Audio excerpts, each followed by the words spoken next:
নমস্কার বন্ধুরা, আমি অনু রিয়েল হোম কুকিং চ্যানেলে আপনাদের সবাইকে স্বাগত। আজ আমি আপনাদের সাথে শেয়ার করব চিনি দিয়ে তৈরি মজাদার নারকেল নাড়ু রেসিপি।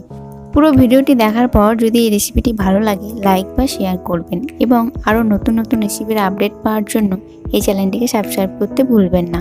তাহলে দেখে নিন কীভাবে বানাই এই রেসিপি। প্রথমেই এই নাড়ু বানাতে আমাদের লাগবে নারকেল, ফ্রেশ নারকেল বা কোড়া নারকেলও নিতে পারেন। এরপর নারকেলটাকে কুড়ে নেব। কোড়ার সময় খেয়াল রাখতে হবে নারকেলের ভেতরের কালো অংশটা যেন সাদা অংশের সাথে কোনোভাবেই মিশে না যায়, তাই একটু খেয়াল রেখে নারকেলটাকে কোড়াতে হবে। তবে নারকেলটাকে একটু মিহি করেই করানোর চেষ্টা করবেন, তাহলে মিশ্রণ বা স্মুথ হবে আর এগুলো খেতেও খুব ভালো লাগবে। কুড়িয়ে নেওয়ার পর যেহেতু চিনির নাড়ু, তাই আমি এখানে 2 কাপের নিয়েছি চিনি। তবুও আপনারা যদি চিনি খেতে পছন্দ করেন তাহলে আপনারা যদি 1 কাপ নারকেল কোয়া নেন তার মধ্যে আপনারা পৌনে 1 কাপ চিনি ব্যবহার করতে পারেন। 2 কাপের মতো একটু বেশি নারকেল কোয়া নিয়েছি। আর ফ্লেভারের জন্য আমি ইউজ করছি একটা তেজপাতা আর 4টে এলাচ। এবারে চলে যাওয়া যাক মূল পদ্ধতিতে। প্রথমেই কড়াটাকে গরম করে নিয়ে লো ফ্লেমে খুবই সামান্য পরিমাণ একটু ঘি নিয়ে নিলাম। আপনারা চাইলে তেলও দিতে পারেন, কিন্তু খুবই অল্প পরিমাণে সেটা, কারণ নারকেল থেকেও কিন্তু তেল বের হয়। এবার এর মধ্যে দিয়ে দিলাম 2টো তেজপাতা। তেজপাতাটাকে আমি 2 টুকরো করে নিয়েছি। দিয়ে দিলাম এলাচটাকেও আমি একটু থেতো করে নিয়েছি, এর ফ্লেভারটা বেরিয়ে আসতে পারে। এরপর এর মধ্যে সেই গুঁড়িয়ে রাখা নারকেলগুলোকে দিয়ে দিচ্ছি। এখানে 2 কাপের থেকে একটু বেশি নারকেল আছে। তারপর চুলার আঁচটা একদম লো করে দিয়ে অনবরত নেড়ে চেড়ে একটু ড্রাই করে নিতে হবে। নারকেলের যে জলটা বের হয় একটু শুকিয়ে নেব, এতে আপনাদের পরে নাড়ু পাকাতে সুবিধা হবে। এর কারণ হচ্ছে আমরা চাইছি সাদা করে নাড়ুটা বানাতে, তাই আগে থেকে আপনি যদি শুধু নারকেলটাকে এইভাবে ড্রাই করে নেন তাহলে আপনার সময় যেমন কম লাগবে, তেমনি নারকেলের নাড়ুটাও অনেকটাই সাদা হবে। আমার এটা হয়ে গিয়েছে, ঝরঝরে সাদা দেখাচ্ছে। আমি এখন এটাকে নামিয়ে একটু ঠান্ডা করে নেব। তারপর সেই একই কড়াইতেই আমি দিয়ে দিচ্ছি পরিমাণ মতো চিনি, আর এই চিনিটাকে গলানোর জন্য অল্প পরিমাণে একটু জল দিয়ে দিচ্ছি। আপনি চাইলে এখানে দুধও ব্যবহার করতে পারেন। এবারে গ্যাসের ফ্লেমটাকে একদম মিডিয়াম করে দিয়ে এটাকে নেড়ে চেড়ে আমি একটা জার তৈরি করে নেব। একটা আঠালো চটচটে শিরা তৈরি করতে হবে, একতার পর্যন্ত না গেলেও হবে। যখন এতে একটু বরফ মতো চলে আসবে তখনই একটু আঙুলে নিয়ে চেক করে দেখে নেবেন এটা চটচটেও আঠালো হয়ে গেছে কিনা।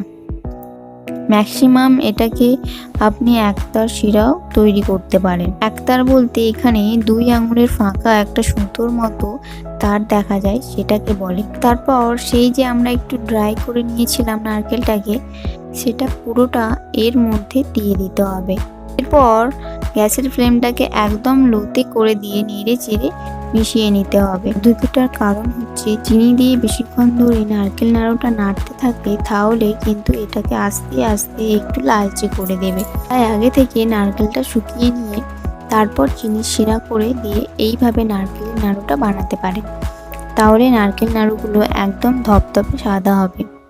বানানোর পর এইভাবে অল্প আঁচে আপনাকে নেড়ে চেড়ে যেতেই হবে, কোনোভাবেই আঁচ বাড়াবেন না, তাহলে কিন্তু নিচে ধরে যাবে আর কালারটা কিন্তু চেঞ্জ হয়ে যাবে। নাড়তে নাড়তে এক সময় দেখবেন যে এর যে ভেজা ভাবটা সরে গেছে এবং অনেক শুকনো ও এরকম একটা আঠালো ভাব হয়ে আসছে। যখন দেখবেন যে বেশ টাইট হয়ে এসেছে সেই পর্যায়ে আপনি এটাকে গ্যাস থেকে নামিয়ে নেবেন। অতিরিক্ত টাইট করা যাবে না, তাহলে কিন্তু ঠান্ডা হওয়ার আগেই ঝুরঝুরে ভাব চলে আসবে। এবার গ্যাসের ফ্লেমটাকে অফ করে এটাকে একটা পাত্রে ঢেলে একটু ঠান্ডা করে নেব, যাতে মিশ্রণটাকে হাত দিয়ে ছোঁয়াও যায়। তবে পুরোপুরিভাবে ঠান্ডা করেও ফেলবেন না, তাহলে আবার মিশ্রণটা শক্ত হয়ে যাবে এবং নাড়ুর শেপ দিতেও অসুবিধা হতে পারে।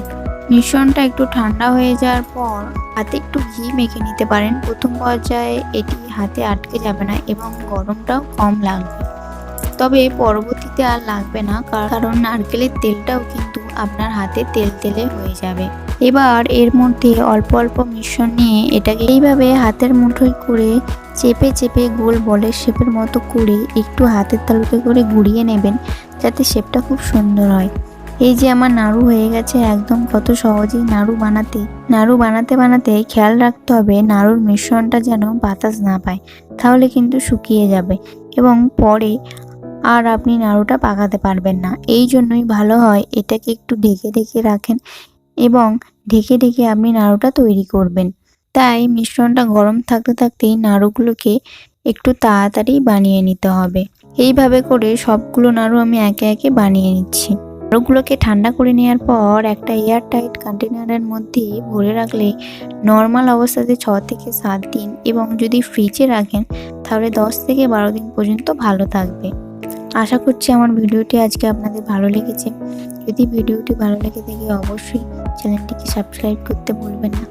আজ এই পর্যন্তই, আবার দেখা হবে নতুন এক কোনো রেসিপির সাথে। সবাই ভালো থাকবেন, সুস্থ থাকবেন। বা